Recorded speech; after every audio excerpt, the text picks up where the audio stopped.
22 अप्रैल 2025, एक तारीख जो भारत के इतिहास में खून और आंसुओं से लिखती गई। पहलगाम की सुंदर वादियों में उस दिन सूरज थोड़ा अलग उगा था, जैसे किसी अनहोनी की आहट हो। पर्यटक हंस रहे थे, तस्वीरें खींच रहे थे। उन्हें क्या पता था कि कुछ ही पलों में उनके जीवन की सबसे खूबसूरत यात्रा मौत की दहलीज बन जाए। बायसन घाटी, जिसे भारत का मिनी स्विट्जरलैंड कहा जाता है, वहां 5 आतंकियों ने अचानक गोलियों की बौछार शुरू कर दी। AK-47 से लैस आतंकियों ने पहले लोगों की धार्मिक पहचान पूछी, और फिर जो हुआ वो इंसानियत के इतिहास में सबसे शर्मनाक पल। 26 पर्यटकों को बेरहमी से मार दिया गया, सिर्फ इसलिए कि वो एक धर्म विशेष से थे। पर्यटक चीख रहे थे, मदद के लिए पुकार रहे थे, लेकिन वो आतंकवादियों की बेरहम बंदूकों के आगे बेबस थे। जम्मू और कश्मीर में पहलगाम नरसंहार में शामिल आतंकवादियों का पीछा करने के लिए चल रहे विशाल सुरक्षा अभियान के बीच कई श्रीलंकाई मीडिया हाउसों ने यह रिपोर्ट दी है कि संदिग्ध आतंकवादी श्रीलंका की ओर जा रहे हैं। सूत्रों के अनुसार श्रीलंकाई पुलिस ने एक विशेष सर्च ऑन ऑपरेशन शुरू किया है, जिसे भारत से मिले एक सूचना के बाद लॉन्च किया गया। श्रीलंकाई पुलिस का बयान, हमें श्रीलंकाई पुलिस से पुष्टि मिली है कि एक विशेष सर्च ऑन ऑपरेशन वर्तमान में चल रहा है। ये ऑपरेशन भारत से मिले एक अलर्ट के बाद शुरू किया गया था। श्रीलंकाई मीडिया संगठन द मॉर्निंग LK के ऑनलाइन संपादक लाहिरू डोलोसवाला ने टाइम्स नाउ को बताया। श्रीलंकाई एयरलाइंस की एक फ्लाइट जो चेन्नई से कोलंबो आ रही थी, शनिवार को बंडार नायके अंतर्राष्ट्रीय हवाई अड्डे BIA पर विशेष सुरक्षा जांच से गुजरने के बाद श्रीलंका पहुंची। श्रीलंकाई एयरलाइंस ने एक आधिकारिक बयान में कहा कि फ्लाइट UL 122, जो कि 3 मई को सुबह 11:59 पर चेन्नई से कोलंबो पहुंची थी, को सुरक्षा अधिकारियों द्वारा पूरी तरह से जांचा गया। श्रीलंकाई एयरलाइंस ये सूचित करना चाहती है कि फ्लाइट UL 122, जो कि विमान 4RA LSD द्वारा संचालित थी, को कोलंबो में आज 3 मई 11:59 पर सुरक्षा अधिकारियों द्वारा पूरी तरह से चेक किया गया।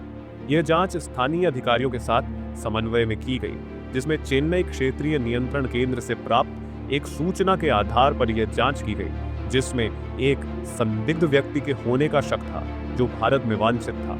बयान में कहा गया है, 22 अप्रैल को पाकिस्तान प्रशिक्षित आतंकवादियों ने पहलगाम में गोलीबारी की, जिसमें कम से कम 26 लोग मारे गए थे, जिनमें अधिकतर पर्यटक थे। यह हमला 2019 के बाद घाटी में सबसे घातक आतंकवादी हमला था। आतंकवादी हमले की जिम्मेदारी पाकिस्तान स्थित प्रतिबंधित आतंकी संगठन लश्कर-ए-तैयबा LET के प्रॉक्सी संगठन द रेजिस्टेंस फ्रंट TRF ने ली।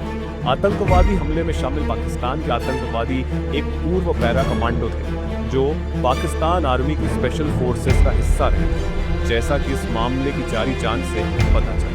22 अप्रैल को 22 रन घास के मैदान में हुए इस हमले के बाद दुनिया भर के नेताओं ने भारत के साथ एकजुटता व्यक्त की और आतंकवाद की कड़ी निंदा। इस हमले ने न केवल भारत को झकझोर दिया, बल्कि अंतर्राष्ट्रीय समुदाय ने भी पाकिस्तान के आतंकवादी संगठनों द्वारा चलाए जा रहे आतंकवादी नेटवर्क पर सवाल उठाए। पहलगाम हमले के बाद भारत ने पाकिस्तान से अपने कूटनीतिक संबंधों को घटाया और कई कदम उठाए, जिनमें 1960 के सिंधु जल संधि को निलंबित करना और अटारी लैंड ट्रांजिट पोस्ट को तुरंत बंद करना शामिल था। भारत का यह कड़ा रुख यह दर्शाता है कि वह आतंकवाद के खिलाफ कोई समझौता नहीं करेगा। पहलगाम के आतंकवादी हमले ने यह साबित कर दिया कि पाकिस्तान की धरती से संचालित आतंकवाद ने न केवल भारत की सुरक्षा को खतरे में डाला है, बल्कि पूरी क्षेत्रीय शांति को भी नष्ट करने की कोशिश की है। भारतीय सुरक्षा बलों ने भी आतंकवादियों के खिलाफ कड़ी कार्रवाई की योजना बनाई है, ताकि भविष्य में ऐसी घटनाओं को रोका जा सके। पहलगाम घटना और उसके बाद की घटनाओं ने यह स्पष्ट कर दिया है कि आतंकवाद केवल एक देश का मामला नहीं है, बल्कि यह वैश्विक समस्या बन चुका है। इसलिए अंतर्राष्ट्रीय समुदाय को आतंकवाद के खिलाफ एकजुट होकर काम करना होगा। श्रीलंका का हालिया कदम, जिसमें उसने भारत से मिली सूचना पर कार्रवाई की, यह दिखाता है कि आतंकवाद के खिलाफ वैश्विक स्तर पर सहयोग की आवश्यकता है। पहलगाम नरसंहार ने एक बार फिर आतंकवाद की भयावहता को उजागर किया है। इस घटना ने यह भी साबित किया है कि जब आतंकवादियों का सफाया करने की बात आती है, तो किसी भी प्रकार का संकोच नहीं किया जा सकता। भारत और श्रीलंका जैसे देशों को मिलकर आतंकवाद के खिलाफ ठोस कदम उठाने होंगे, ताकि भविष्य में ऐसे हमले न हो सके। आतंकवाद की इस घिनौनी साजिश का अंत केवल वैश्विक एकजुटता और ठोस कार्रवाई से ही संभव है।